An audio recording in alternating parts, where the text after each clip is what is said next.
윤석열 대통령 탄핵안 통과 이후 혼란에 빠진 대한민국의 현 상황을 비상시국으로 선언한 정치 원로 이부영 전국 비상시국회의 상임고문, 동아자유언론 수호투쟁위원회 위원장, 자유언론 실천재단 명예이사장, 열린우리당 의장 역임. 집권 여당인 국민의힘을 향해 잘못된 방향을 시정하고 책임 있는 정당이 되어야 한다고 강조. 국힘당 의원들이 지도부가 잘못된 방향으로 나갈 경우 그걸 고치고 하루빨리 내란 주범들을 등 돌리고 민주 의정단상으로 되돌아오기를 촉구해 마지 않습니다. 이부영 상임고문이 생각하는 전국 안정 해법과 대한민국의 미래, 집중 분석합니다. 내란 혐의로 수사를 받는 윤석열 대통령 체포영장 집행을 두고 한남동 대통령 관저 근처에서는 대규모 찬반 집회가 열리고 있습니다. 여야 간 공방도 거세지고 있는데요. 이부영 전국 비상시국회의 상임 고문과 얘기를 나눠보겠습니다. 이 고문님 안녕하십니까? 안녕하셨습니까? 네. 이부영 고문께서는 군사 독재 정권에 맞서 민주화 운동을 주도한 바 있습니다. 12.3 비상계엄 사태 이후 비상시국을 선언했는데요. 현재의 대한민국 상황을 어떻게 보고 계십니까? 대통령의 구속 집행을 바로 앞두고 있잖아요. 비상시국이죠. 네. 더구나 곧 그 미국 트럼프 대통령 취임식이 있는데 거기 축하사절도 지금 못 보내게 돼 있잖아요. 네. 이건 큰 일이에요. 네. 전 세계가 지금 시대 전환기를 맞았다고 그래서 뭐 강대국이건 뭐 약소국이건 중소국이건 간에 자기 살 길을 찾아서 야단이거든요. 네. 생존 경쟁에 돌입한 거죠. 그래서 국제적인 그 다양성, 별의별 일이 다 일어나게 생기게 돼 있어요. 네. 이런 때 대한민국에서 그래도 민주 선진국으로 들어섰다는 이런 나라에서 친위 쿠데타 이런 일이 벌어졌단 말이에요. 네. 아마 세계가 깜짝 놀랐어요. 네. 이래서 나라가 온통 지금 발칵 뒤집혀 있는데 이건 뭐 국내에서의 그 위기뿐만 아니라 대외 신인도의 추락이라든지 네. 한국 경제, 특히 우리는 수출을 해야 먹고 사는 나라인데 이런 것이 다 불투명해졌단 말이에요. 그리고 또 남북 간의 관계도 한치의 앞을 내다볼 수 없을 정도로 불확실성이 커져 있어요. 네. 이걸 빨리 수습해야 되겠다고 생각합니다. 윤석열 대통령은 지금 내란 우두머리 혐의를 받고 있습니다. 법원이 발부한 체포영장에 대해 불법이라면서 거부하고 있습니다. 윤 대통령 측은 오히려 공수처장과 경찰 등 체포영장 집행에 관여한 150여 명을 고발하겠다고 예고했는데요. 지금도 내란이 진행 중이라고 보고 계세요? 이제 윤석열 그 내란 수괴가 구속 집행이 돼서 감옥에 갇히면은 일단 끝납니다. 네. 그리고 탄핵을 위한 헌법재판소의 심리가 제대로 진행이 되면은 아마 상당히 안정을 되찾으리라고 봐요. 네. 그리고 뭐 이런 내란이 성공을 해도 큰 문제지만 내란 실패를 했으면 친위 쿠데타가 실패했으면 감옥 가는 게 당연하지 않아요? 왜 저렇게 버티고 있습니까? 네.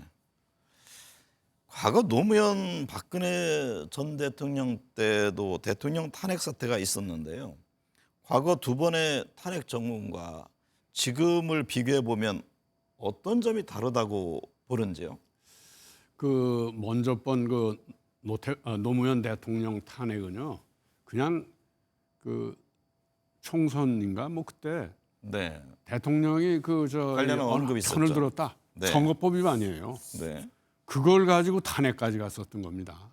지금의 기준에 비하면 택도 없는 일들을 벌어졌었던 거죠. 그리고 박근혜 대통령 경우에도 그거는 뭐 이 최순실이라는 사람이 그 국정농단에 개입을 하고 뭐 부정부패를 저질렀고 뭐 이런 수준을 가지고 탄핵을 했던 겁니다. 그것도 네. 그 임명되지 않은 그 개인이 그런 짓을 했다는 건 큰 문제죠. 그런데 이번엔 보세요. 이 국회를 없애버리려고 그랬잖아요. 점령하고 네. 요인들, 그러니까 정치인, 종교인, 언론인 등등을 끌어다가 뭐 이게 어떤 비밀 벙커에다 가둬놓고 신문하고 고문하려고 그랬어요. 네. 그리고 심지어 죽인다는 말까지 나오지 않았습니까? 거기다 중앙선거관리위원회를 점령을 해서 모든 자료를 자기들이 탈취해 가려고 그랬고, 그러고 더 심각한 건요. 우리 쪽에서 조작을 해서 북한에서 여길 침공을 하거나 뭘 일을 저지른 것처럼 조작을 하려고 그랬단 말이에요. 네. 이거는 먼저 번에 노무현 대통령이나 저희 박근혜 대통령 그 경우의 탄핵하고는 네.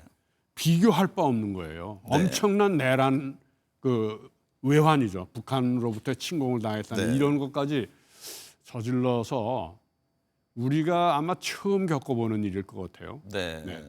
외라는 뭐 현재는 지금 부인을 하고 있습니다만 국민의힘을 향해 국민이 뽑아준 정당으로 책임을 다하라고 지적한 바 있습니다. 네. 국민의힘은 윤 대통령 탄핵에 반대 입장입니다. 체포영장 집행에 대해서도 문제를 제기한 바 있는데요.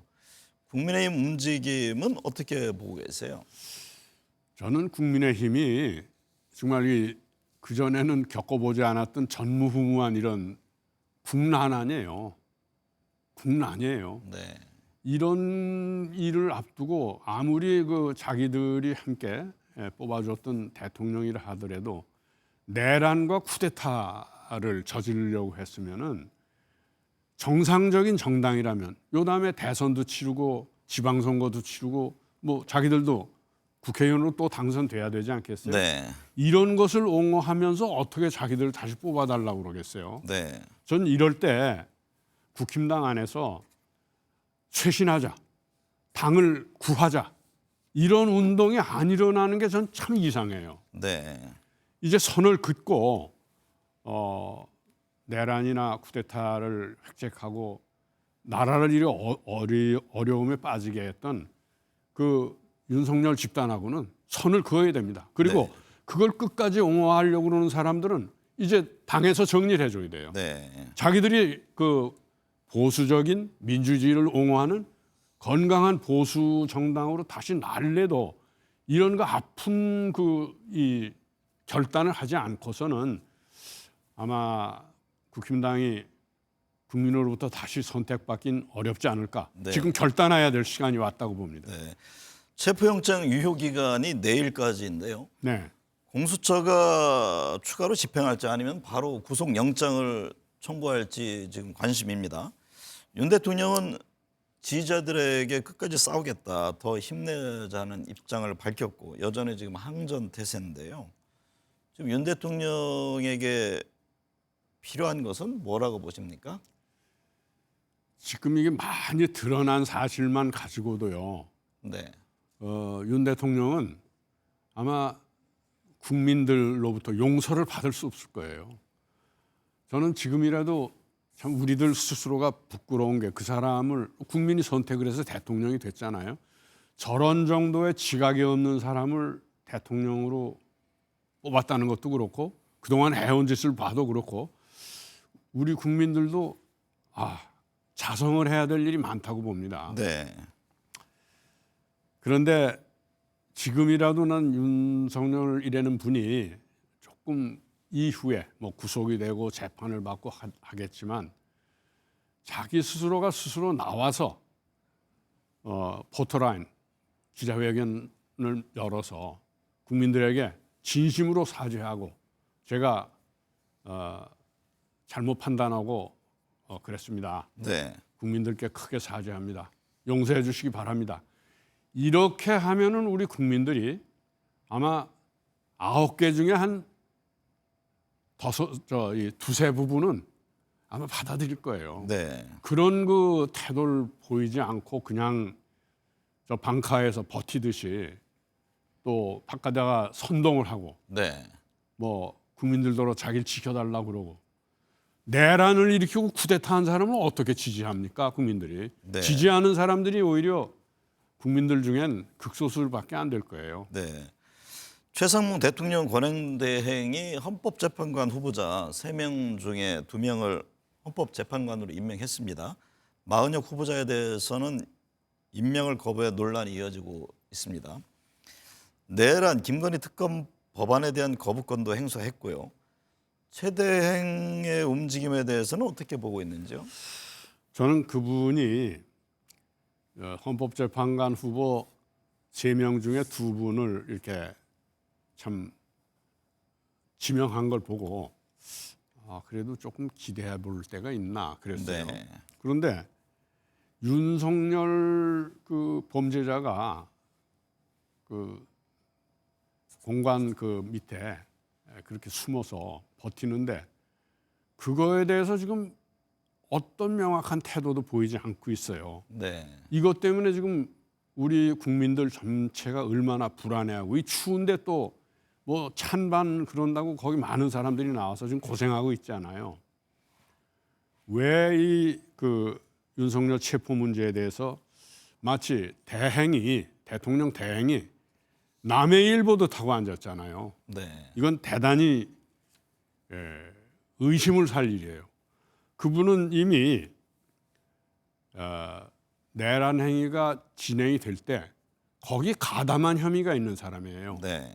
국무회의에도 참여했었고 뭐 말렸다고 하는데 그것이 얼마나 진지한 마음으로 그랬는지 네. 저는 국무회에서는 반대했다 이런 입장은 나왔죠. 그런데 요즘 이렇게 지내놓고 보니까 한덕수 총리 대행이 물러난 다음에 혹시 이 최 대행이 정치할 생각으로 지금 가지고 이런 태도를 취하는 게 아니냐. 네. 혹시 국힘당의 지금 빈자리 대통령 후보예요. 이제 그런 쪽에 생각이 있는 게 아니냐. 네. 이런 분석들이 나오고 있습니다. 지난번에 윤석열 대통령이 그 내란 진행 중에 이분한테 국회 예산을 모두 깎아버리라고 그런 지시를 했잖아요. 네. 그건 국회 말고 다른 그 내란 기관으로서의 자기를 대변해주는 국회로 대변될 기구를 만들려는데 그쪽으로 예산을 돌리려고 했던 거란 말이에요. 네. 이런 걸 보면은 그분은 분명히 내란에 참여를 했던 사람이에요. 네. 저는 제 생각, 우리 여러 사람들 좀 이렇게 정치를 오래 봐왔던 사람들의 생각이 틀린 거길 바라요. 네. 아직은 뭐 단정짓기는 이래죠. 본인은 어쨌든 그 비상계엄에 대해서 반대 입장을 표명했다 이 입장을 내고 있으니까요. 그런데 네. 그 지금 지나는 과정에 네. 하는 짓이 네. 여러 가지로 의심을 살 만한 구석이 있어서 하는 네. 얘기입니다. 대통령실 참모진 전원이 사표를 냈다가 지금 반려된 바 있습니다. 최 대행이 헌법재판관 임명한 것에 대한 항의성으로 이해되는데요. 대통령실에는 어떤 점을 주문하고 싶으세요? 저는 최 대행이 정말 비상계엄을 반대한 사람이라면 네. 그 대통령실 그 정진석 실장을 비롯한 이런 사람들이 사표를 내면 바로 수리해 버려야 됩니다. 네. 그리고 그렇게 하면은 그 최 대행에 대한 신뢰에 새로운 그 신뢰가 생길 수 있어요. 네. 그러지 않고 그 사람들한테 질질 끌려가거나 이러면은 그 대통령 권한대행을 하는 일에 그 업무에도 이 대통령실 사람이 아무짝에 도움이 되지 않을 사람들이에요. 네. 그런 걸 알아야 되는데 그리고 저는 이 정진석 대통령실장을 비롯해서 그 대통령실 사람들이 자기들이 모시던 대통령이 이렇게 감옥에 가게 생기고 그야말로 내란을 저지르고 그러는데 자신들이 제대로 보좌를 못해서 그렇게 됐으면은 자기들이 스스로 그만둬야죠. 책임을 네. 지고. 근데 그럴 생각은 전혀 없는 것 같아요. 이게 무슨 심보들인지 모르겠어요. 네. 정말 염치가 없는 사람들 같아요. 더불어민주당이 비상계엄을 옹호한 국민의힘 권성동, 윤상현, 나경원 의원 등 내란 선전 혐의로 경찰 국가수사본부에 고발했습니다. 이에 대해서 국민의힘은 악의적 줄고발에 대해 무고와 명예훼손으로 맞고발하겠다고 밝혔는데요. 민주당 움직임 어떻게 보고 계세요? 그런데요. 네. 그 아직도 내란 쿠데타에 동조하는 국힘당 사람 어떤 사람들인지 모르겠어요. 네. 저는 이미 국민들 마음속에요. 그분들에 대해서는 이미 정리를 하고 있을 거라고 봐요. 그런데 지금 저는 그래도 옛날에 뭐 정치에서 뒷줄에 서서 이렇게 참여해봤던 사람으로서 국민의힘 사람들은 정말 자기들 자신을 생각해야 된다고 봐요. 네. 그 내란을 지지했다는 경력을 씻어버리려도 좀 더 자기들이 떳떳하게 이제 이 내란은 안 된다, 쿠데타는 안 된다, 민주주의를 지키는 우리 보수 정당으로 새로 나겠다. 이러고 그 내부에서 국힘당을 쇄신하겠다, 구당을 하겠다, 네. 구당위원회 같은 걸 만들겠다. 이런 움직임이 왜 없는지를 이해를 못하겠다 이 말이에요. 네. 아마 윤석열 그 범죄자가 구속 집행이 되고 나면 그런 소리가 나올 텐데 구속 집행이 되기 전에 네. 그런 일을 해야 돼요. 결단을 해야 됩니다. 네. 그러질 않고는 아마 국민들로부터 새롭게 평가를 받기는 어려울 거라고 봐요. 민주당은 이런 그 내란을 그 지지하거나 쿠데타를 오히려 더 성공하지 못한 걸 애석해 보이는 이런 저 국힘당 사람들은요. 네. 그런 사람들하고 말싸움할 생각 말고 오히려 그런데 대꾸할 필요 없어요. 네. 오히려 이제 이 이후에 그 거대한 개혁 과제라든지 이런 데 더 신경을 많이 써야 된다고 생각합니다. 네. 또다시 계엄 사태가 발생하지 않기 위해서는 어떤 게 필요하다고 보시는지요? 지금 일각에서는 선거제와 권력구조 개편 등의 개헌 문제를 거론합니다. 이에 대해서는 어떤 입장이세요? 전 지금 당장 네. 뭐 그 윤석열 구속 기소가 되냐 안 되냐 그런 걸로 그냥 야단이 나 있잖아요.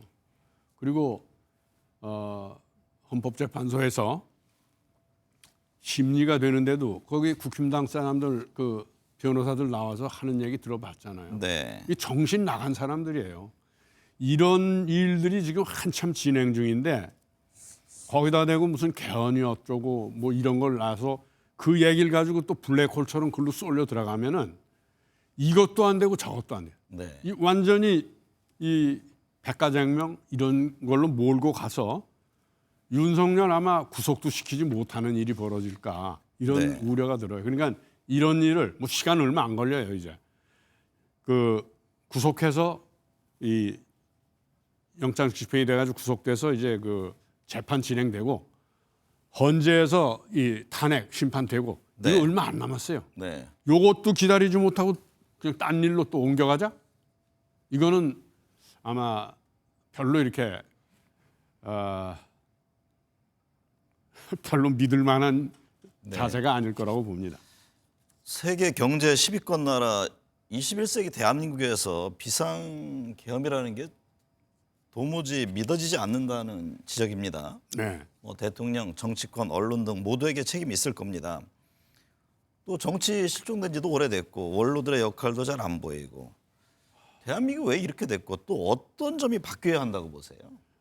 그래서 요새 그 원로 찾는 사람 별로 없어요. 네, 원로도 어떻게 보면 아마 좀 갈라져 있는지 모르겠어요. 그렇죠. 저는 될 수 있으면 그렇게 태도를 갖지 않으려고 그러는데 요새 윤석열 내란 이 사태를 보고서는 정말 박정희나 전두환 시대로 다시 돌아가려는 거냐 이런 생각이 들었습니다. 네, 또 하나는 얼마 전에 제가 이 독일의 그 수드 도이체 자이퉁이라는 꽤 큰 신문에서 인터뷰를 하자고 그래서 꽤 긴 인터뷰를 했어요. 그분이 저한테 특파원이 저한테 물어요. 어떻게 이런 일이 일어날 수 있냐고 한국에서. 자기 이해를 할 수가 없다는 거예요. 그래도 한국은 그동안 민주화를 통해서 이 듀 프로세스, 그냥 적절한 과정을 통해서 민주주의를 하고 있는 줄 알았는데 친위 쿠데타, 내란이 일어났다. 그래서 이랬어요. 그 기자님, 우리는 한쪽에서는 한강에 노벨 문학상을 타는 나라입니다. 그러나 또 한편에서는 이런 친위 쿠데타가 일어난 나라입니다. 네. 동시에 이런 게 일어난 나라인데 왜냐하면 우리가 박정희 그 유신 통치나 전두환의 그런 그 군부 정권 이런 거를 제대로 이렇게 청소를 해내지 못했는데 네. 거기에는 극우 언론에 반성하지 않는 그때는 그 독재를 찬양하고 막 거기다 그 압을 해서 자기들 이익 챙기고 국민들을 오도하고 이랬는데 국민들이 싸워서 민주화를 이뤄내 놓고 이러면은 자기들의 지난 행적에 대해서는 전혀 반성이 없어요. 네. 지금도 또 그러고 있어요. 네. 이제 윤석열이 구속되고 난 다음에 자기들이 그 윤석열을 그렇게 잘못 오도했던 거를 좀 반성 하나 좀 두고 보려고 그래요. 네. 이 언론의 문제가 가장 크다고 봅니다. 저는 그 언론 운동을 쭉 해왔던 사람으로서 네. 한국의 이 언론이 제대로 안 되면요 또 괴물들이 나타날 수 있어요. 네. 그걸 북돋우고 있으니까. 네. 상황이 이렇게 되다 보니까 조기 대선을 점치는 사람들이 많습니다. 향후 대선 전망과 구도는 어떻게 보고 계세요?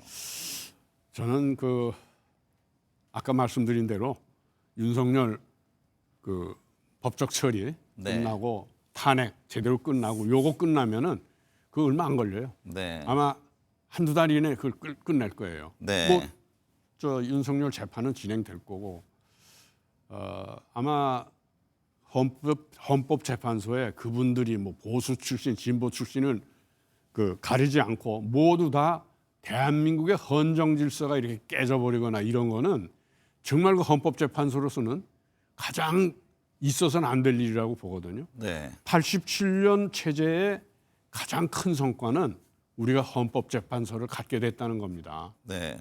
그리고 그분들은 뭐 이념 이런 건 불문하고 그런 거에 대해서는 투철한 분이어서 저는 그분들이 이 우리의 중심을 잡아주면서 이젠 정치권에서 생긴 일을 가능한 한 법으로 가져가지 않고 정치 안에서 해결해야 되고 그거는 민주당보다도 국힘당이 다시 태어나야 될 것 같아요. 네. 국힘당과 민주당은 어떻게 보면 보수 진영과 민주 진보 진영을 대표하는 두 당이거든요. 네. 이 당이 국회 안에서 일을 잘해가면은 아마 대선이고 뭐고 잘 끝날 거예요. 네. 그럼 저는 부디 그 국힘당에서 올바른 후보를 자기 안에서 해내야 돼요. 자꾸 저 어디서 꾸어다가 자기 사람을 만들려다 계속 실패했잖아요. 네. 국힘당이 올바른 자세를 취하는 게 민주당도 함께 가지 않을 수 없어요. 분단된 나라 안에서는 보수 정당이 제대로 해야 됩니다. 네. 국가 애도 기간이 끝났고 제주항공 참사 희생자 전원의 신원이 파악되면서 장례 절차에 들어갔는데요. 함께 슬픔을 나누고 애도해야 할 시간에 12.3 비상계엄 사태 여파로 나라가 더욱 갈등으로 치닫고 있어 안타깝습니다. 오늘 함께 해주셔서 감사합니다. 고맙습니다.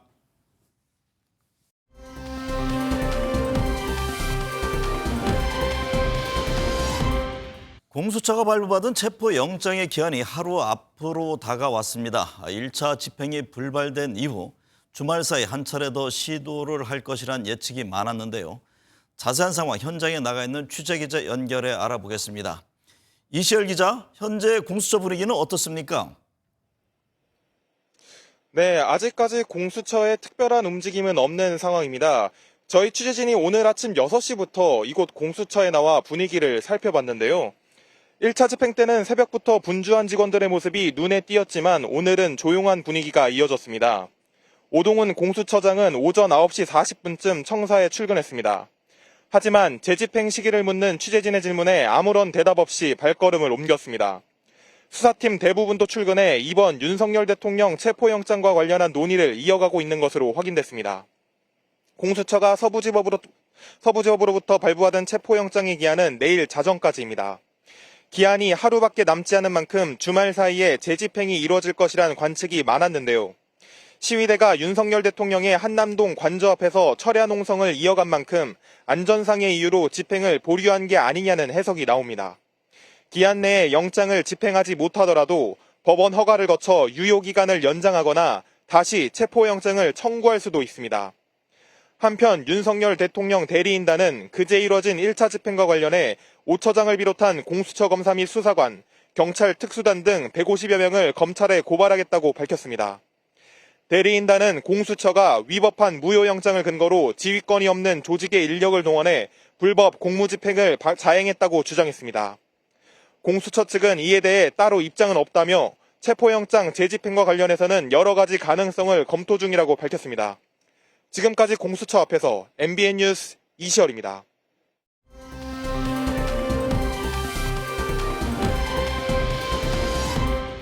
공수처가 윤석열 대통령에 대한 체포영장 집행에 실패한 뒤로 한남동 대통령 관저앞 체포 찬반 집회는 사흘째 계속되고 있습니다. 집회 현장의 긴장감이 점점 고조되고 있는데 윤 대통령 측은 150여 명 대규모 고발을 예고했습니다. 현장에 나가 있는 취재기자 연결해 자세한 상황 살펴보겠습니다. 최민성 기자, 관저 앞 상황 먼저 전해주시죠.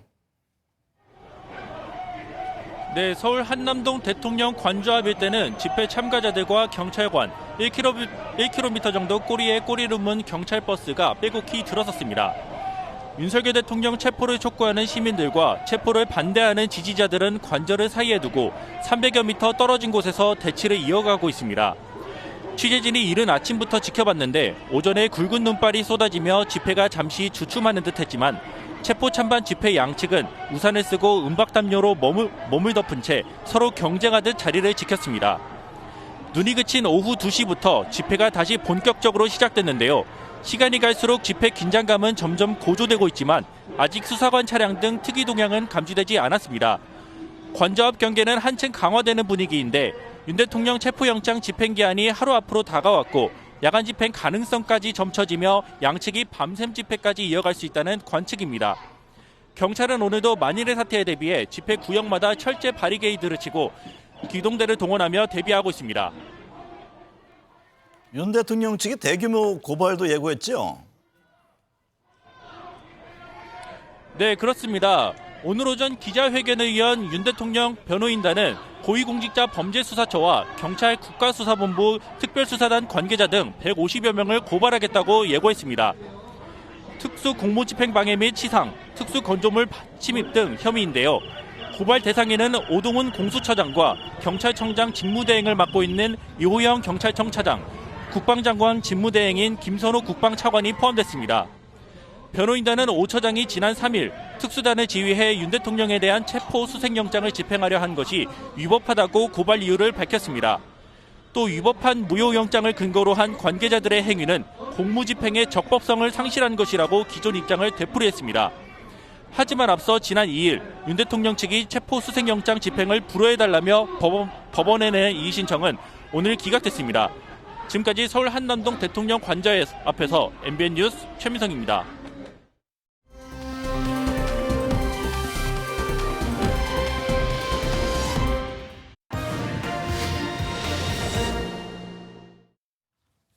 네, 하루하루 긴박해지고 있는 정치권 현안 짚어보겠습니다. 김성태 전 새누리당 의원, 박원석 전 정의당 의원, 홍형식 한길 리서치 소장, 이강윤 전 한국사회연구소장 나오셨습니다. 네 분 어서 오십시오. 예, 십니까? 김성태 전 대표님, 윤석열 대통령에 대한 공수처 체포영장 집행이 불발된 뒤에 지금 앞서도 봤습니다만 대통령 관저 긴장감이 커지고 있습니다. 예. 지금 관저 주변에 철조망을 설치하는 모습 역시 포착되기도 했는데요. 예. 윤석열 대통령 이 영장에 대응하지 않겠다는 의지 여전히 확고해 보이죠. 그렇습니다. 아무래도 지금 현재 1차 이제 체포 압수수색이 이제 무산되고 난 이후에 입장은 더 강경해진 것 같아요. 막 그런 측면에서 이제 특히 국민의힘 집권당도 그게 동조를 맞추는 그런 세력들이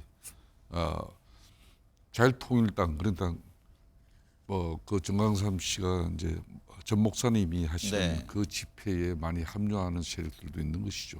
저는 지금 측면에서는 이제 2016년 당시에 저도 이제 최순실 국정조사 청문 제가 위원장을 했었기 때문에 네, 그렇죠. 지금 이 상황과 대자비를 하면서 많이 비교를 합니다. 근데 이게 참 정치하는 사람들이 특히 이 염치라는 말을 참 중히 여깁니다. 저는 네. 이 염치라는 것은 청렴하고 수치를 아는 마음이에요. 반대로 파렴치는 잘못을 범하고도 도무지 부끄러움을 느끼지 못하는 그런 마음을 이제 파렴치라 그런 거거든요. 그러니까 윤석열 대통령께서 아무리 이제 반국가 세력을 척결하고 종북 세력 척결의 의지가 그리고 선관위의 부정선거 그런 의혹이 있다 하더라도 네. 12.3 비상계엄을 통해서 그 문제를 해결하려고 했다는 것은 대단히 잘못됐다는 것은 이미 국가적으로 국민적으로 또 집권당이나 또 한덕수 총리를 비롯한 정부도 인정한 사실이거든요. 네. 그렇다면 거기에 걸맞는 의연한 대처 그게 이제 윤석열 대통령의 지금 처신인데 그게 처신이 필요한데 지금 그런 게 이루어지지 않으니까 이 국민적 갈등, 양 진영의 갈등은 정말 도를 넘어서 네. 앞으로 상당히 심각한 상황까지 갈 수 있다는 그런 우려에 뭐 정치인의 한 사람으로서 상당히 가슴이 무겁습니다. 네. 박원석 전 의원님, 예. 지금 영장 집행 관련해서 찬반 반대 집회 지금 관저 주변에서 지금 진행되고 있습니다. 공소처가 어떤 선택을 할지 관심인데요. 지금 영장을 다시 집행할 것이냐 아니면 곧바로 구속영장을 청구할 것이냐 의견이 지금 분분합니다. 우선 뭐 체포영장의 유효 기한이 내일 밤 자정까지입니다. 네. 아직 시간이 좀 남아 있어서 1차적인 관측은 체포영장의 재집행에 나서지 않겠나 이런 관측이 있는데 문제는 이제 경호처의 저항이 굉장히 거세고 네. 또 최상목 권한대행에게 경호처의 체포영장 집행을 협조할 것을 좀 지시해달라 이렇게 공문까지 보냈는데 최상목 대행이 그에 대해서 아직 답변이 없어요. 네. 이 상황에서 2차 집행에 나서도 실제 집행이 가능하다는 보장이 지금 없는 게 네. 공수처의 고민이 아닐까 싶은데요. 그런데 공수처로서도 이렇게 그냥 물러날 수는 없는 상황입니다. 이게 검경으로부터 사건을 다 이첩받아가지고 네. 공수처가 사건을 지휘하겠다 해서 지휘를 하고 있는데 이게 인신 이 확보에 실패했다고 하면 공수처의 수사 능력부터 시작해서 공수처의 필요성까지 다 도마 위에 오르게 되거든요. 네. 공수처로서도 어떻게 보면 상당한 좀 위기에 놓인 상황인데 그래서 다소 무리가 따르더라도 이 체포영장을 다시 한번 집행해서 어쨌든 인신을 확보하겠다 이런 의지를 아직 가지고 있는 것으로 보이고 다만 이제 최종적으로 그게 물리적 충돌까지 야기할 가능성이 있는데 그럼에도 불구하고 인신을 확보할 가능성이 희박하다면 바로 구속영장을 청구할 가능성도 있다 이런 전망도 네. 나오고 있어요. 아무래도 이제 구속영장은 영장 실질심사 과정이 있기 때문에 훨씬 더 엄격한 요건을 필요로 하고 그래서 공수처가 아직은 그만큼 혐의가 충분히 다져지지 않았기 때문에 우선 체포영장 신청으로 갔던 거였는데 일단 체포영장 집행이 불가능하다고 판단이 되면 바로 사전구속영장을 신청할 가능성도 있어 보입니다. 네. 이제 문제는 지금 어쨌든 윤석열 대통령이 경호처 뒤에 숨어서 어떻게 법원이 발부한 영장까지 불응하고 있는 이 상황이 어떻게 보면 내란의 연장선이고 또 다른 헌법과 법률 위반이 될 수 있고 그로 인해서 국민들 간의 갈등은 물론이거니와 사실 그 앞을 지키고 있는 경호처 공무원들도 전부 다 특수공무집행 방해로 불이익을 받을 가능성이 높은데 네. 결국 한 사람의 고집이 여러 사람을 좀 곤란하게 만드는 그리고 심지어 집권당마저 곤란한 이런 상황이 아닌가 싶습니다. 네. 홍영식 소장님, 공수처가 체포영장 집행 실패 이후에 윤 대통령 측에서 공수처를 조롱하는 듯한 반응이 나왔습니다. 뭐가 뭔지 잘 모르니 덤빈다, 무식하면 용감해진다 이런 표현인데 이게 어떻게 자꾸 일부러 자극을 하려고 하는 그런 의도도 있습니까? 뭐 그런 당사자들의 어떤 그 심리나 의도 이런 거는 제가 잘 모르겠고 어쨌든 이런 표현을 한다는 것은 조롱을 하는 정도의 상황이 되면은 이전에 비해서는 조금 더 여유를 가졌다는 그런 감이 들어요. 그래서 네. 제가 볼 때는 이것은 근자의 이 탄핵 정국, 대통령에 대한 어떤 그 여러 민심의 기류가 좀 변하고 있다는 것에 대한 감지를 하고서 이런 반응이 나오지 않았는가 이렇게 보여집니다. 네. 이광용 소장님, 윤 대통령과 대통령실의 입장에 윤 대통령 스스로 한 말도 뒤집는 주장 아니냐 이런 지적이 나옵니다. 법 적용에 예외가 있어서는 안 된다고 주장하던 윤 대통령이 지금 경호처를 통해 체포영장 집행을 거부하는 건 일반 국민으로서는 엄두도 못 낼 그런 일 아닌가요? 그렇죠. 굳이 두말할 필요조차 없이 엄두가 안 나는 것이고 상식 체계가 완전히 무너지는 것이고요. 그동안 윤석열 후보부터 시작해서 대통령이 되고 나서 일관되게 몇십 번, 몇백 번 강조했던 게 법치 아니었습니까? 그걸 스스로 밟은 거죠. 자신의 발언을 부정한 것이고 그것은 자신의 발언에 대한 시건뿐만이 아니라 이 나라의 법치 체계나 사법부 그리고 삼권 분립 체계 자체를 완전히 흔들어버리는 그런 게 아닌가 싶습니다. 그래서 저는 어제 많은 국민들께서 TV로 지켜보셨겠지만 체포영장이 결국 무산되는 과정이 약 한 달 전인 12월 3일 밤의 비상계엄 발동에 이어서 어제 1월 4일 대한민국의 국격이나 한국의 신인도가 국제적 신인도가 가장 많이 추락했던 날 아닌가. 네. 도대체 대한민국에 법이 있는가 그리고 법이 작동하고 있는가를 우리 국민만 참담한 게 아니고 외국에서 우리를 바라보는 것도 굉장히 흔들렸을 거라고 생각합니다. 네. 김상태 의원님, 예. 국민의힘이 어제 이제 긴급 의원총회를 열고 수사권이 없는 공수처가 무리하게 체포영장을 집행했다고 비판했습니다. 서부지법 판사가 발부한 체포영장은 불법이라면서 이 체포영장 비판은 윤 대통령 지키기가 아니라 법치주의 수유다 이런 주장인데, 근데 오늘 그 법원에서 예. 체포영장 집행 이의 제기한잖아요. 윤 예. 대통령 측에서 기각을 했거든요. 그렇습니다. 국민의힘 움직임은 어떻게 보세요? 그렇습니다. 오늘 이제 일요일임에도 불구하고 서부지법에서 이제 윤석열 대통령 측에서 체포 수색영장의 이의신청을 기각했지 않습니까? 네. 그런데 이제 그동안 이제 윤석열 대통령 변호인 측에서 이제 이거는 행소법, 형사소송법 이제 417조의 이제 구급 그리고 이제 압수 등에 관한 처분에 불복이 있으면은 이제 관할 법원에 이제 취소 또는 변경을 요청하는 그런 네. 신청을 했는데 오늘 이제 서부지법에서 그걸 기각 결정을 내린 거죠. 네. 그렇기 때문에 이제 국민의힘 입장에서는 이제 법치소라고 이제 이야기는 합니다만은 사실상 정치이기 때문에 그동안 우리 당에서 배출한 대통령이 12.3 비상계엄 조치는 명백한 잘못임에도 불구하고 다만 이걸 내란죄로 처벌해 나가는 과정에 이제 수사라든지 이런 그런 부분에 대해서는 이제 법률적인 절차를 좀 잘 지켜달라 네. 이런 이야기입니다. 그러니까 공수처 같은 경우는 공수처 법상에도 이 내란죄에 관해서는 수사할 권한이 이제 없죠. 그걸 명시하지 않고 있죠. 네. 다만 이제 직권남용이라든지 그런 뇌물죄 등에 대해서는 수사권이 있지 않습니까? 네. 그러니까 대통령이 이제 헌법 규정상의 재직 중에는 내란 외환죄에 관해서만 이제 쉽게 말하면 수사하거나 기소할 수 있지 않습니까? 그런 측면에서 이제 문제 제기를 하는 거고 저는 이제 그렇지만 이 공조본에서 이제 검찰도 공수처에다가 뭐 수사하는 내용 자료도 또 넘기고 또 지금 현재 윤석열 대통령 내란죄 혐의에 대해서는 네. 이 이제 공조본에서 하는 걸 이제 검찰도 기정사실로 인정을 한 거거든요. 네. 여기는 경찰 국수본도 또 참여하고 있고 국방부도 참여하고 있지 않습니까? 막 그런 측면에서 이제 저 법치소 입장에서 이제 당론을 가지고 이야기를 하는 겁니다만은 아무래도 국민의힘 지도부는 이제 윤석열 대통령에 대한 마지막 도리를 하는 정도죠. 네. 이걸 뭐 그냥 윤석열 대통령의 13 비상계엄 자체를 없던 일로 되돌릴 수는 없다는 것을 의원들 누구나 다 공감하는 사실이에요. 네. 박원석 의원님, 네. 민주당 역시 비상의원총회를 열고 윤 대통령 체포 무산에 대한 대책을 논의했습니다. 지금 야당은 경호처 폐지까지 거론하면서 이 공범이다, 이 비판 수위를 높이고 있고 또 공수처에는 여전히 신속한 지금 영장 재집행 이걸 해야 된다 이렇게 주문하고 있잖아요. 네. 근데 오늘 또 경호처는 부인했습니다만 경호처장이 영장 집행 시 뭐 발포 명령까지 했다 이런 얘기도 흘러나오고 있는데 민주당의 대응은 어떻게 보세요? 일단 뭐 일부 언론에서 그 보도가 나와서 이후에 수사 과정에서 반드시 확인이 돼야 될 것 같고요. 네.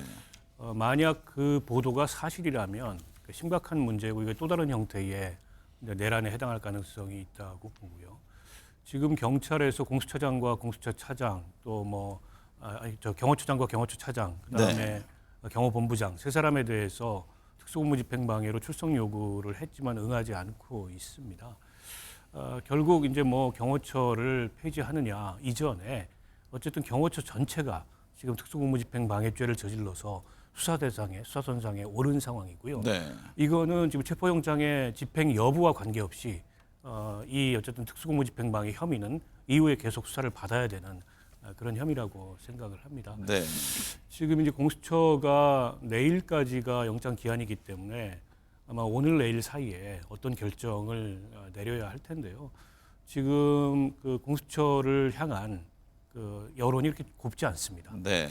이렇게 공수처가 다 이첩받아가지고 영장 집행에 나섰으면 그걸 갖다 성공했어야 되는데 준비 소홀이든 능력 부족이든 어쨌든 성공을 못하는 바람에 계속 공수처가 이 수사를 해도 되느냐라는 네. 문제 제기가 지금 야당 내에서 나오는 거거든요. 그러면 사건을 재이첩해서 수사권 있는 경찰이 함으로써 수사권 관련된 잡음도 없애고 보다 어떻게 보면 좀 안정적인 그 집행력을 가지고 신병 확보를 하도록 하자라는 얘기까지 나오고 있어서 네. 공수처로서는 그런 문제 뭐 아무것도 손에 쥐지 못하고 실패한 그런 수사다 이런 낙인을 만들게 되는 거여서 네. 공수처가 명운을 걸고 오늘 내일 사이에 결단을 내리고 뭔가 행동에 나서지 않을까 이렇게 예상합니다.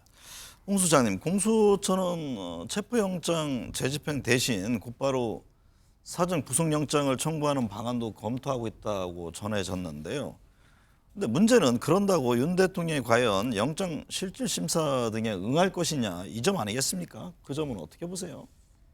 사실 윤석열 대통령은 다른 어떤 인물보다도 예측 가능성이 굉장히 높습니다. 제가 볼 때는 사전 구속영장을 청구를 해도 아마 윤석열 대통령은 응하지 않을까 그렇게 보여집니다. 네. 근데 문제는 지금 공수처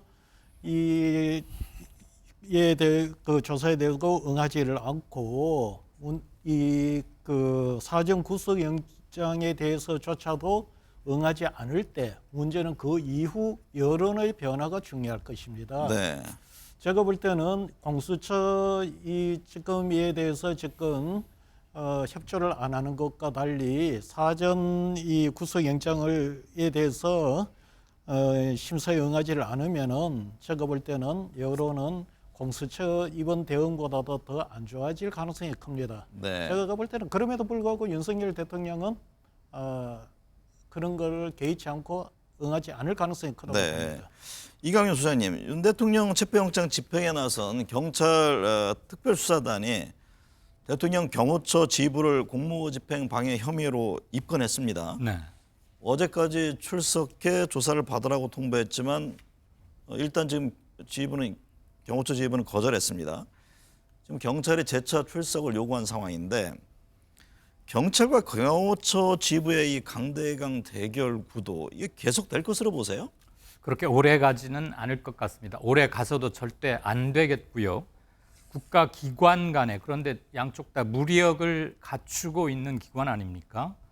이들의 대결은 국법 질서에 어느 한쪽이 도전하는 것이고 이들이 정말로 실력 충돌을 한다면 그건 무정부 상태 그리고 바로 내전으로 치달을 수 있는 상황 아니겠어요? 네.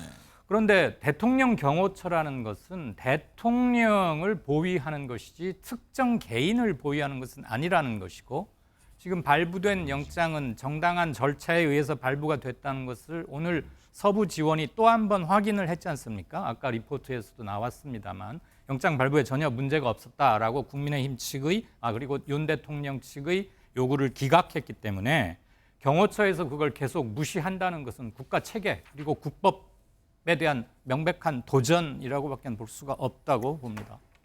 네. 김성태 전 대표님, 지난 3일 공소처의 대통령 체포영장 집행 시도 과정을 보면 좀 의아한 부분이 있습니다. 예. 관저 경호를 총괄하는 대통령 경호처 직원들은 뭐 사력을 다해서 막았지만 함께 경호를 담당하는 경찰과군은 경호처장의 지시를 따르지 않았습니다. 계엄 사태 이후 이게 지금 위법적인 대통령 측 지시에는 따르지 않겠다 이런 기류가 퍼지고 있는 걸까요? 그렇습니다. 그 실체적 사실 자체를 갖다가 인정을 해야 되는 거죠. 네. 그러니까 이제 헌정수의 가장 큰 책임을 그리고 책무를 지고 있는 사람이 현직 대통령이에요. 그런 현직 대통령이 이원 이법적인 12.3 비상계엄 이 선포를 통해 가지고 수사와 또 탄핵 심판을 지금 기다리고 있는 그런 행국이 되어 있지 않습니까? 네. 그렇기 때문에 지금 현재 이미 12.3 비상계엄 그러니까 잘못된 대통령의 그런 통치권 행위에 대해서 가담하고 참여했던 그런 자기 소속 상관들 네. 그러니까 뭐 특전사 사령관이든 수방사 사령관이든 방첩사 사령관 다 지금 인신이 구속되고 있지 않습니까? 그죠? 네. 그런 상황에서 지금 대통령 경호처장의 지시를 받아야 되는 그런 이제 경호 인력마저도 상당히 그 위법하고 뭐 이 지금 이원적인 상황을 심각하게 보는 겁니다. 그러니까 네. 이 사람들도 그 현장에서 그냥 자신들이 그렇게 판단하는 게 아니고 자신들의 소속 상급 부대가 있지 않습니까? 네. 부대장의 이제 지시를 받아서 그런 상황이 된 것인데 이거는 한마디로 지금 무정부 상태의 혼란의 그 단면을 또 한편으로는 보죠. 네. 뭐 그렇기 때문에 지금 이제 그 하버드대의 스티브 그 레비치 교수가 민주주의는 어떻게 무너지는가 얼마 전에 그 책을 네, 네. 저도 약간 일부 봤습니다만 민주주의는 결국 투표로 무너지는 거거든요. 그래서 윤석열 대통령이 아무리 종북 세력을 척결하고 또 반국가 세력을 척결하고 부정선거 행위에 대해 의혹을 파헤치겠다 했지만은 그것도 적법적인 절차를 통해서 통치 행위를 통해서 해야 되는 것이지 그럼요. 이 군을 통한 이 비상계엄을 통해서 그런 부분에 대해서 자신의 이 통치를 정당화 합리화시킬 수 없다는 게 이제 쉽게 말하면 경호 인력들도 경호 기관들도 그런 판단을 한다는 것은 이미 대통령에 대한 영이 상실됐다는 거죠. 네. 박원석 전 의원님, 네. 여야의 압박 그리고 공수처와 경호처의 요청을 모두 받고 있는 인물이 바로 최상목 대통령 권한 대행입니다. 네. 공수처는 경호처를 지휘해서 체포영장 집행에 협조해달라는 공문을 최 대행에게 보냈고 다른 쪽에서는 좀 권한 행사를 자제해라 이런 압박인데 지금 좀 불확실성 앞서도 얘기했습니다. 경제에 미칠 파장이 크잖아요. 최 대행 이 시점에서 어떤 결정이 필요할까요? 저는 경호처에 대해서 이 공수처의 체포영장 집행에 응하라, 협조하라라는 지시를 내려야 된다고 봅니다. 경호법에 따른 대통령 경호가 헌법 위에 설 수는 없는 거거든요. 지금 최상목 권한대행의 가장 큰 임무 그리고 사명은 우리 헌정체제의 혼란을 최소화하고 그다음에 불확실성을 제거하는 겁니다. 네. 그 불확실성을 제거하기 위해서는 어쨌든 내란으로 인해서 탄핵된 대통령의 탄핵 절차를 신속하게 마무리 지어야 되고 그런 취지에서 최상목 대행이 부담을 무릅쓰고 헌법재판관 2명 공석을 임명한 거 아니겠습니까? 네. 그 맥락에서 본다면 지금도 이 혼란을 바로잡기 위해서는 윤석열 대통령에 대한 형사사법 처리가 또한 동시에 신속하게 진행이 돼야 됩니다. 근데 이렇게 법원이 발부한 영장마저 거부하는 위헌적 행위 앞에서 권한대행이 저거를 어떤 제3자인 것처럼 네. 방치한다는 것은 있을 수 없는 일이라고 보고요. 거듭 지금 공수처에서 최상목 대행의 경호처를 향한 지시를 요청하고 있기 때문에 저는 지난번 1차 영장 집행 시에는 여러 가지 정부의 입장이 있어서 최상목 대행이 소극적인 그런 자세를 취했다 하더라도 더는 이 상황을 방치하면 안 된다. 그거는 또 다른 의미에서 책임을 방기하는 거다라고 생각합니다. 네. 최 대행이 법 집행 과정에서 시민 등 다치는 일이 없도록 신경 써 달라. 요 주문은 지금 한 것으로 방금 하단에 지금 나오고 있습니다. 홍 소장님, 검찰이 파악한 대로라면 12.3 계엄 사태 당일 정보사 계엄군은 실탄만 5만 7천 여발을 가지고 왔습니다. 최소한의 비무장 병력을 투입했다는 윤석열 대통령의 담화를 정면으로 반박하는 내용인데요. 이 점은 어떻게 보십니까? 한마디로 여론전이라고 보시면 됩니다. 네. 지금 여론전이라고 제가 말씀드리는 거는 이거는 객관적인 기준을 갖고 하는 건 아니지만 국민이 뽑은 대통령제에서 대통령을 탄핵시키려고 하면은 국민 여론으로서 충분한 여론이라고 보면 한 90% 정도 나와야 돼요. 네. 그러니까 그렇지 않으면은 최소한 필요 조건으로 본다면 저는 한 80% 정도로 봅니다. 네. 그래서 박근혜 대통령 탄핵 무렵에 그 당시 80%가 평균적으로 잘 안 되었어요. 그래서 제가 한 2% 부족하다 말씀을 드렸는데 문제는 윤석열 대통령 탄핵에 대한 여론이 보면은 한 75% 전후에서 탄핵 소추가 국회에서 이루어집니다. 그러면은 그 수준을 놓고 보면 박근혜 때보다도 몇 포인트 낮습니다. 문제는 1월 초에 각 언론사에 대고 신년 특집 여론조사를 한 것을 평균을 내보면은 탄핵 찬성에 대해서 대략 한 70% 정도가 나옵니다. 네. 문제는 제가 말씀드렸던 박근혜 대통령 탄핵되었을 때 그때에 비해서도 이래 되면은 그 10%포인트 가까이 떨어져 버렸고 또 하나는 문제는 국민 여론으로서 놓고 볼 때 국회에 대고 탄핵 소추를 가결시킬 때 국회의원의 3분의 2 이상을 기준으로 잡았지 않습니까? 네. 여론은 거기 뭐 특별한 어떤 강제적 규정은 없지만은 여기에 두고 3%포인트만 더 떨어져 버리면은 국민의 3분의 2 동의가 무너져 버려요. 그러면 이거는 여론전에 되고 복잡한 양상으로 갈 수가 있는 것이죠. 그래서 제가 볼 때는 현 시점에서 뭐 국회에서 정치적 논쟁을 하는 거나 탄핵 재판소에서 그 절차를 밟아가는 것과는 별건으로 여론에서 유리한 우위를 점하기 위해서 이런 논쟁을 하지 않나 이렇게 보여집니다. 네. 그다음에 이광윤 소장님 의견을 좀 들어보겠습니다. 지금 여론의 중요성을 좀 강조를 하셨거든요. 지금 현재 여론 흐름은 어떻게 이해를 하고 계세요? 대통령 탄핵안에 대해서 국민들께서 어떻게 생각하시는지는 이미 많은 보도도 있었고 크게 이론의 소지가 있는 것 같지는 않습니다. 네. 최소한 아무리 보수적으로 잡아도 65%, 조금 더 보면은 70% 훨씬 못 도는 분들 국민들께서 당연히 탄핵되어야 된다고 생각하시는 것 같고 수사가 왜 제대로 진행되지 않는가? 각종 영장을 거부하거나 문서 송달을 거부하거나 제대로 지금 법률적 대응 자체를 아예 안 하고 있지 않습니까? 네. 윤 대통령 측에서 이런 것에 대해서도 많은 국민들께서 제가 모든 여론조사를 다 말씀드리면 그 개요 같은 것을 다 말씀드려야 되니까 좀 시간도 많이 걸릴 것 같고요. 네. 종합해서 공통점만 뽑아내자면 압도적 다수라고 볼 수도 있을 만큼 그러니까 최소한 60%에서 70%를 웃도는 탄핵에 찬성했던 거와 거의 비슷한 포션으로 지금 뭔가 잘못돼 가고 있다라는 점에서는 여론에 큰 차이는 없는 것 같습니다. 네. 김성태 전 대표님, 국회 예. 탄핵소추단이 대통령 탄핵소추서 요지에서 내란죄 대신 내란 행위로 변경한 데 대해 논란이 있습니다. 지금 여권은 내란죄를 빼면 사기 탄핵 아니냐면서 탄핵에 대해서 다시 표결 절차를 거쳐야 한다 이런 주장을 하고 있네요. 뭐 그런 주장 나름 이제 국민의힘 내부에서 일부 하고 있습니다만은 이제 이게 2016년하고 지금 2025년 이 상황이 불과 이제 8년 9년 만에 네. 다시 우리가 상황을 맞이했는데 현재 입장에서는 아무래도 2016년 당시 현재 박근혜 대통령 탄핵 시 헌재가 작동한 그 경험을 또 그 기준을 가지고 있을 겁니다. 네. 그러니까 이제 이미 윤석열 대통령은 유언 위법적 행위로 국회에서 탄핵 소추가 이루어져 버렸어요. 네. 그래서 이제 이걸 이제 탄핵 소추에 따른 이제 헌재에서 심판을 하는 것인데 이걸 그러니까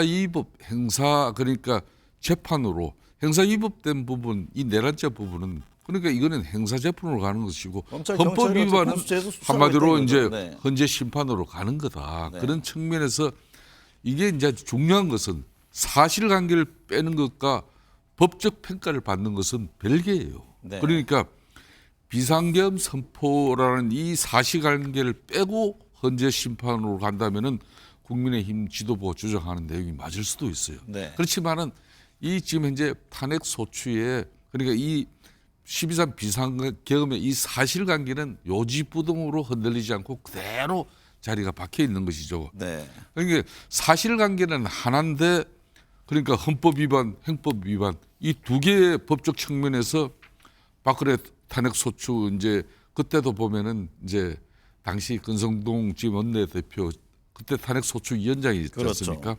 그때 국회 탄핵 소추 통과 시에는 9개였어요. 네, 근데 그때도 이제 요지를 좀 5개를 바꿨죠. 빼고 네. 4개를 이제 진행을 시켰습니다. 그런 측면에서 그게 만일 이제 이건 위법한 행위였으면은 헌재에서 그 내용을 이제 수용하지 않았겠죠. 그렇기 네. 때문에 사실관계의 변경이 아니라면은 그러니까 헌법 위반만 따지고 내란죄는 형사재판으로 남기고 헌법 위반만 다투자 이게 이제 본질이기 때문에 네. 저는 그런 측면에서 이 공수처법의 이제 51조가 헌재가 이제 형사소송이 이제 진행될 때는 헌재 심리가 중지되잖아요, 그죠? 네. 헌재법상이요, 그죠? 그래서 말 그러면은 이 내란죄 형사소송법이 이 내란죄 이걸 지금 다투고 있다 그러면은 사실상 이게 헌재가 이걸 심판을 할 수가 없어요. 네. 이 내란죄 재판이 끝이 나야 하는 속도의 거거든요. 문제도 그런 있는 거죠. 거죠. 그런 네. 측면에서 이제 명확하게 구분하는 겁니다. 우리 헌재는 헌법 위반 다루겠다. 네. 그리고 형법 위반 내란죄 부분은 형사재판으로 다루라. 이 내용입니다. 네. 박원석 전 의원님, 탄핵소추 사유인 내란죄 철회 뒤에 재표결을 주장하는 국민의힘에 대해서 민주당은 무식한 주장이라고 반박했습니다.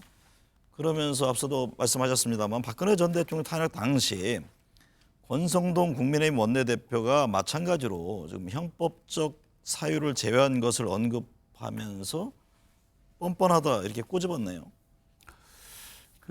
이게 이제 내란죄를 뺐다고 하니까 탄핵소추의 직접적인 사유가 됐던 내란 행위와 관련된 사실관계를 혹시 뺀 거 아니냐. 근데 그건 전혀 아니고요. 네. 앞서 우리 김성태 의원님 말씀하셨듯이 그건 그대로 남아 있고 다만 이제 탄핵 심판이라는 거는 헌법 법률 위반에 해당할 때 탄핵에 이르는 건데 형법 위반 부분은 제외하고 그런 내란 행위가 헌법을 위반했는지 이것만 따지겠다. 네. 이게 지금 이제 이 탄핵소추 사유를 재정리한 취지고요.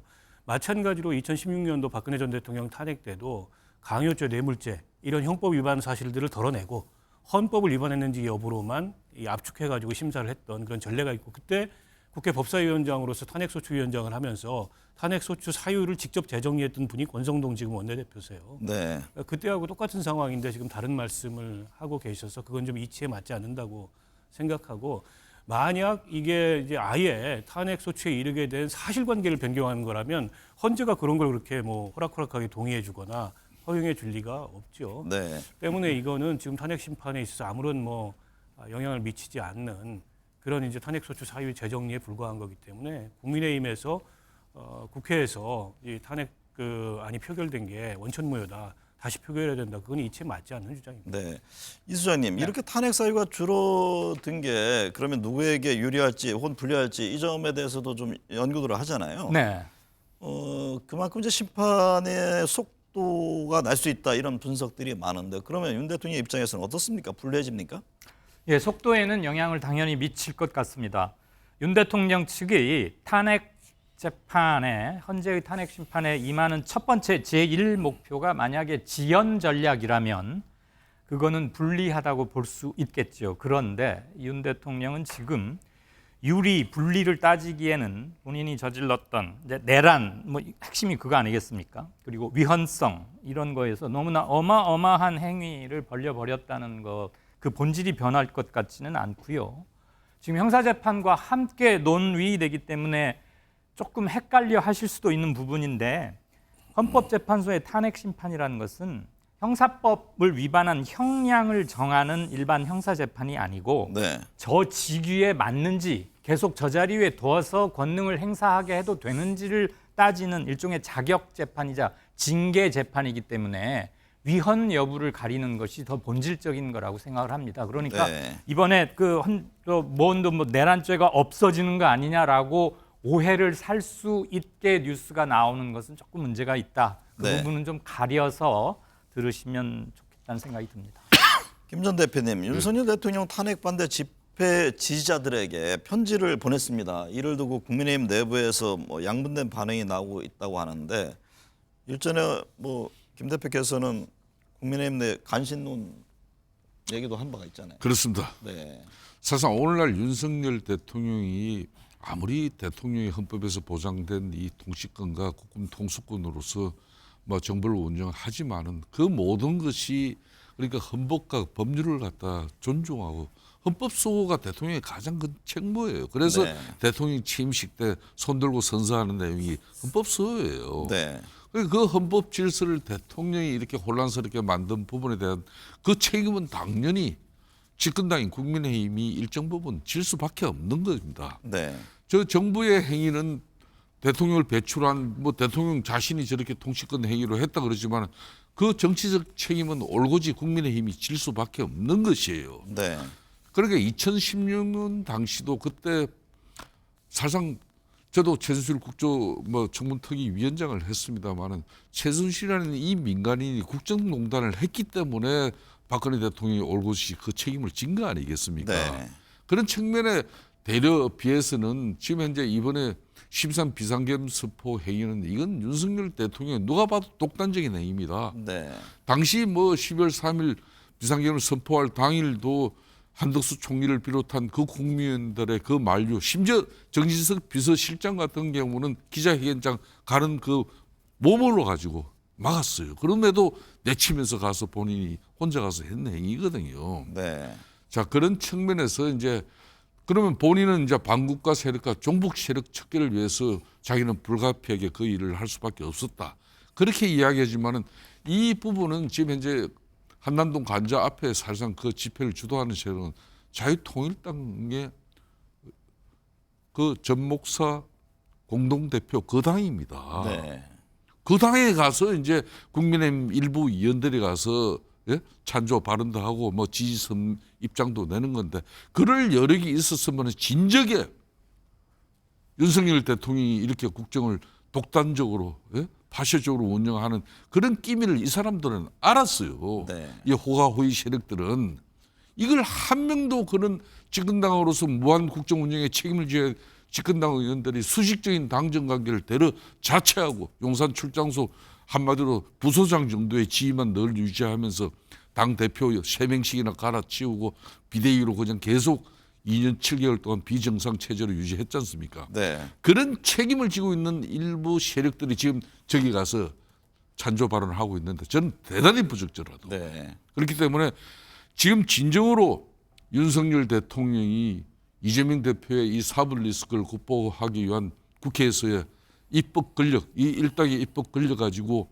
입법 농단을 했고 또 예산 농단을 했고 탄핵 농단을 했다면은 본인부터 의연하고 질서 있는 모습을 보여야만이 국민의힘 이 보수 정당의 맥맥도 이어갈 뿐더러 앞으로 그 부분에 대해서 우리가 대차게 해 나갈 수 있는 지금 이거는 같이 죽자는 모습이에요. 이건 네. 정말 바람직하지 않아요.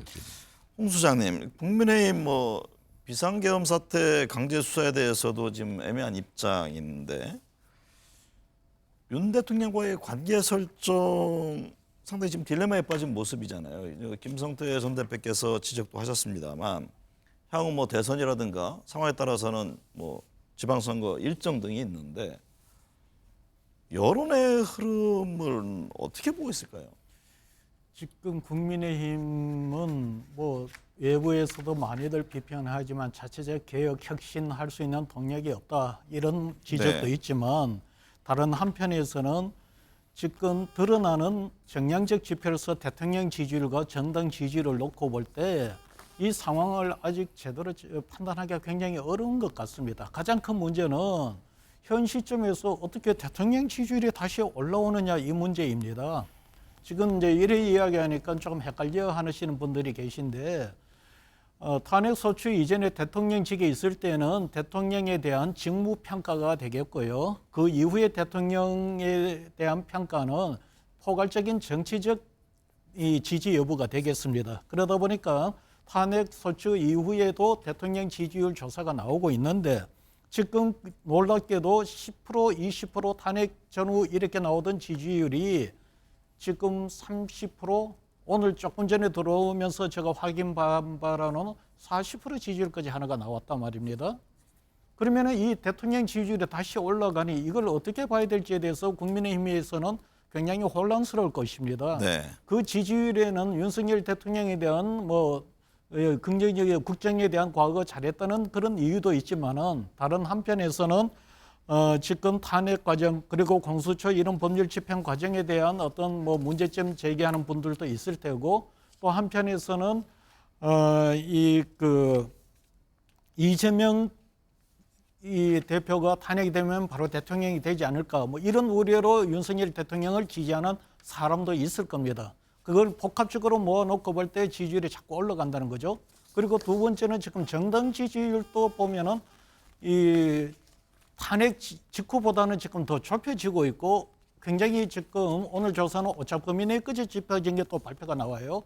이러다 보니까 국민의힘 입장에서는 대통령 지지율이 아주 낮고 정당 지지율이 민주당하고 격차가 아주 크면은 개혁 혁신을 과감하게 동력이 없더라도 찾아서 할 수가 있을진데 지금은 대통령 지지율도 다시 슬금슬금 올라가고 있고 정당 지지율도 격차가 다시 뭐 큰 격차가 없으니까 적극적으로 나서서 개혁 혁신을 하려고 하는 그런 모습을 보이지도 않는 아주 딜레마에 빠져 있는 이런 상황이라고 볼 수 있습니다. 네. 박 전 의원님. 예. 차기 대권 후보 선호도 여론조사에서 이재명 민주당 대표가 지금 뭐 독보적인 1위를 달리고 있습니다. 최근 이 대표는 탄핵에 집중하면서 신중한 모습인데 대선 관련한 이 대표 행보는 어떻게 보고 계세요? 일단 지금 민주당에서는 탄핵이 완료될 때까지 대선에 관해서는 일체 언급하지 않겠다. 일종의 이제 당내 금원령 같은 거를 내려놓은 상황이고요. 네. 그건 아마도 이제 그로 인해서 민주당이 이제 조기 대선에 김칫국을 마신다. 이제 이런 여론의 역풍을 피하기 위해서 그런 게 아닌가 싶고요. 네. 그러나 또 물밑으로는 그 조기 대선이 가시권 안에 들어와 있기 때문에 그에 대한 당 차원의 준비를 해 나가겠죠.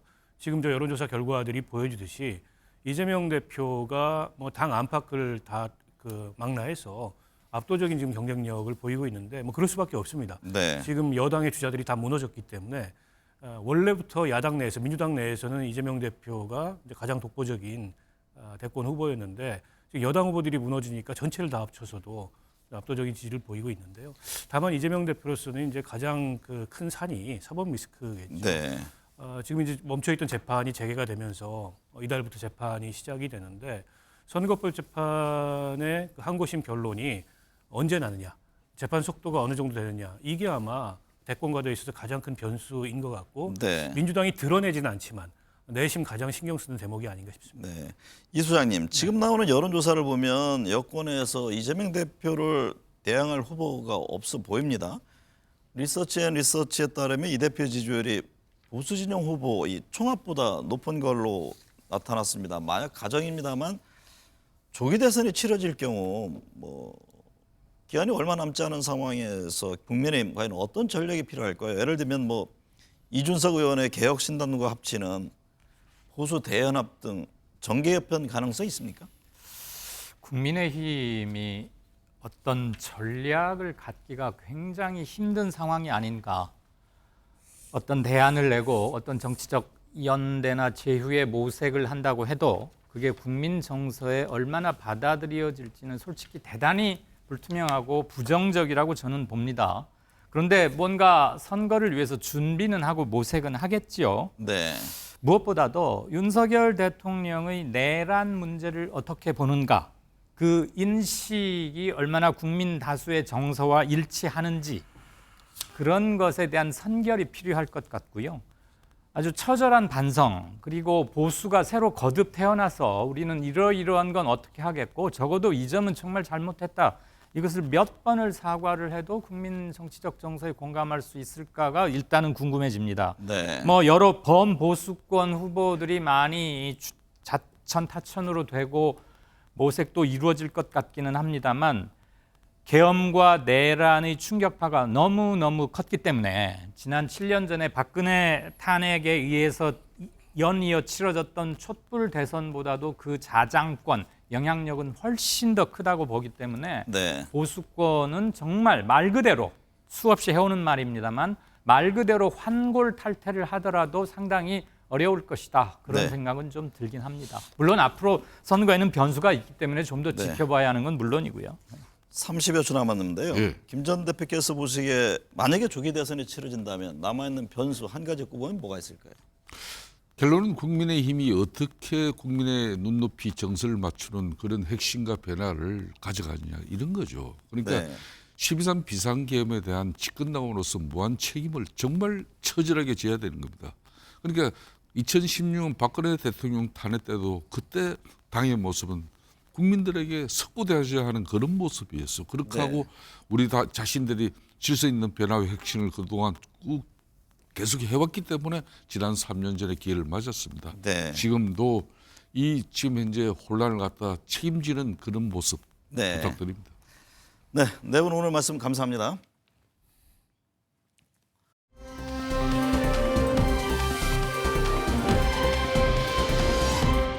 나는 헌법을 준수하고 국가를 보위하며로 시작되는 대통령 취임 선서의 핵심은 헌법 준수입니다.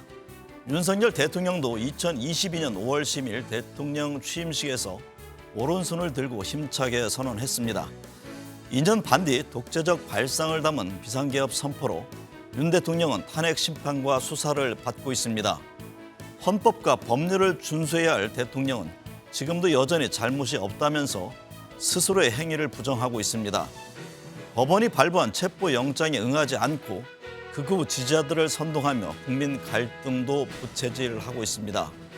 수사 결과 내란 혐의가 짙어지는데도 일부 정치인과 대통령실 역시 민심과 동떨어진 목소리를 내고 있습니다. 도도한 정의의 물결은 작금의 혼란 전국을 곧 매듭지을 겁니다. 모든 이들의 현재의 언행은 지울 수 없는 역사의 발자취로도 남을 겁니다. 시청해주신 여러분 감사합니다.